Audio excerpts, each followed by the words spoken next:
If you've been on my channel for any length of time, you will probably notice that when I do reviews, I tend to review things that I've experienced more than once. Recently, I've been going through the Kingdom Hearts series to try and determine which one is my favorite, but during the Read Chain of Memories portion of my journey, I had to stop because the game almost made me lose my mind. And you can watch the video regarding that if you're interested. But during my break, I played several other games. I played Drakengard 3, I played Atelier Ryza 3, I think I replayed parts of Nier Automata again, and throughout all that time, I think I was searching for something. Truth be told, there was one game that I was so excited for last year, but wasn't able to get until around Christmas time. And that game was Final Fantasy XVI. It is February 7th at the time of this recording, and I have since finished the game. In fact, I finished it maybe 2 weeks ago. And even though I've already moved on to another game, I'm playing Tekken 8 right now, and I'm enjoying it. And sorry if I am not totally articulate right now because I'm not recording with the script and I have a limited time to record, and I'm also sick with a cold, so really I shouldn't even be making this video, but here we are. The point being is, I played through Final Fantasy XVI with only a little bit of knowledge about the game based on the very first trailer that came out in 2020. And I knew from the instant that I saw the trailer that Final Fantasy XVI was going to be a special game. What I didn't realize is that it was going to be a special game to me. Now, to loop this back around to what I stated earlier, the primary reason why I don't talk about media that I just experienced for the first time is that, as it pertains to Final Fantasy XVI, how can I describe and articulate what this story meant to me? How can I paint the picture of Clive's journey without giving spoilers and showcase how it mirrored my own journey in so many different ways? Because in these last few years, especially after my mom passed away, similar to Clive at the beginning of the story, I was just dead inside. I felt like the world was just moving on without me. I felt like everything around me, day by day, week by week, even when things were fine, even when things were getting better, it just felt like everything was closing in on me, and that, a part of me died with my mother. And so because of that, it made me feel like just empty. And I think that's why for so many years, even before my mom passed away, that's the core reason why Nier Automata as a story meant so much to me and why it was my favorite game up until I played Final Fantasy XVI. Because Final Fantasy XVI to me is an extremely hopeful story, even though it is capturing the journey of someone who lived an extremely hard life, who was fixated on revenge, who had this emptiness inside of him because of the tragedies he went through.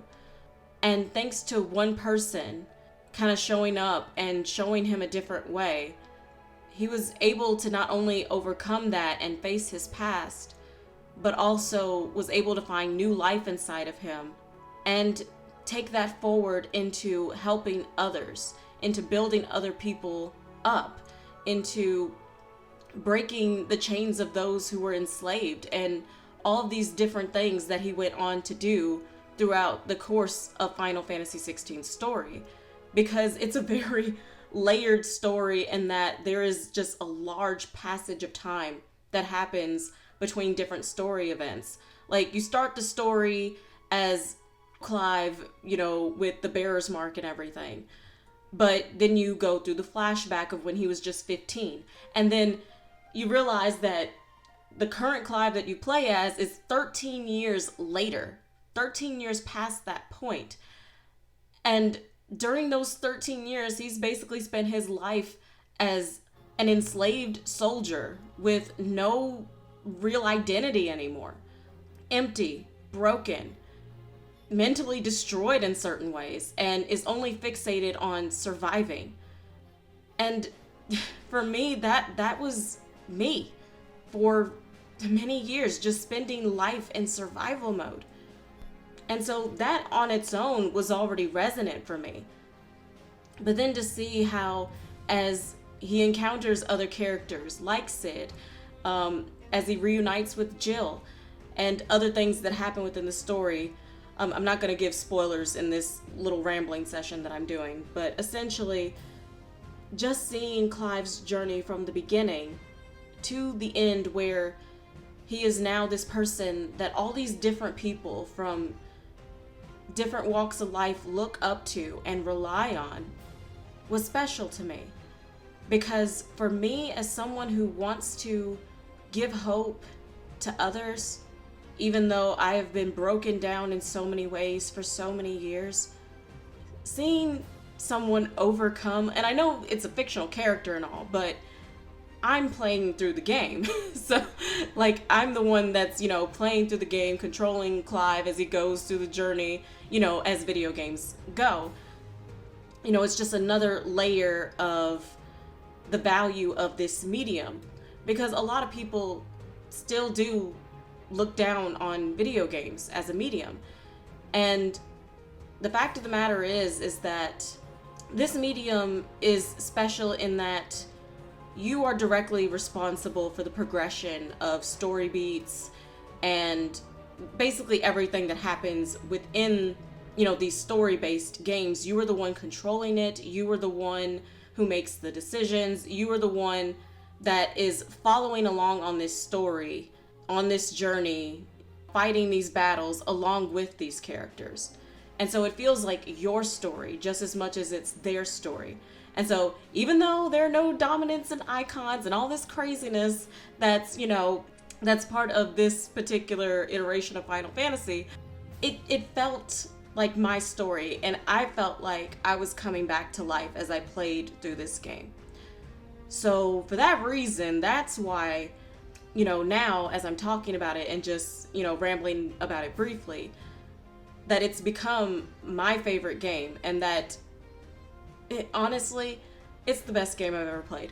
Not because it's mechanically better than other games that I've played, not because its story is the most consistent, but mainly just because this heartfelt journey just captured not only the struggles that I've been feeling, it felt like it was tailor-made for me in that, but it's not just because of that, it's also because there's just so much love packed into this story, so much love packed into the presentation of this game. And gameplay is not that important to me, so, it can be, for some people, I imagine it can be hit or miss for some people, because it is a more action-based game, and for those who are more inclined to the older games in the Final Fantasy franchise with the turn-based combat and all of that, Final Fantasy XVI in terms of gameplay may not be your cup of tea. I don't know, but if you're into like Kingdom Hearts, Nier Automata, this game will be right up your alley. I think one of the people that developed the action system for the game worked on Devil May Cry, so like if you're into the Devil May Cry games, then more than likely you'll be into this one if you choose to play it. And I guess that's really what this video is about, is me trying to, for one, explain why I love the game so much just on a personal level. But more than that, I just want to encourage more people to play the game. I don't really know how successful it was in terms of sales or anything like that. I haven't really looked into it yet. But I do hope that it garnered a lot of love. From what I've seen, the people that have played it have enjoyed it a lot. But I guess I just wanted to throw in my 2 cents. And that's really all this video is just me rambling and just stating that, yeah, I loved this game and it's the best game I've ever played, even with the problems I have with it, because I do have some problems with it, like certain bosses carrying on for a little bit too long, And, you know, a few story things that I was not okay with, but otherwise, like, even with that stuff that I wasn't a fan of, best game I've ever played. And that's really all I can say.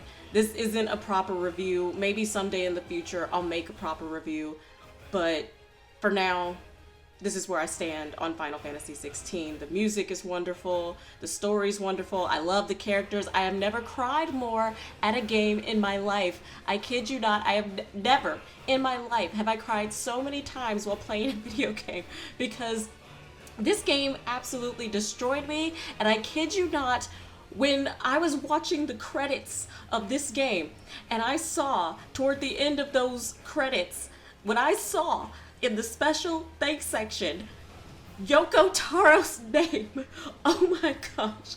The fact that this Emil mask wearing gremlin has followed me from near into Final Fantasy, how dare you, sir? No, you cannot be here. You cannot be here destroying me. Like, I know he's not like a director of the game or anything like that, but he was in the special thanks section, and there are portions of this game that felt like it had his little spin on things, so I'm on to you, Mr. Taro. I'm on to you. But the point being is, I think I've rambled enough. I love this game, and I just hope that others will play it, because it was a beautiful experience, and in the future I may talk about it in more detail, but for now, that's where it stands. I just wanted to explain that little tidbit. I guess I just needed to trauma dump a little bit. Who knows? But anywho, thank you for taking the time to watch this short little video, and I hope you guys have a wonderful day. Best wishes, and God bless you. And go easy on me if you choose to comment on this video, because this wasn't scripted, and I'm just rambling and all of that, so take that as you will. Thank you. Love you. Bye-bye.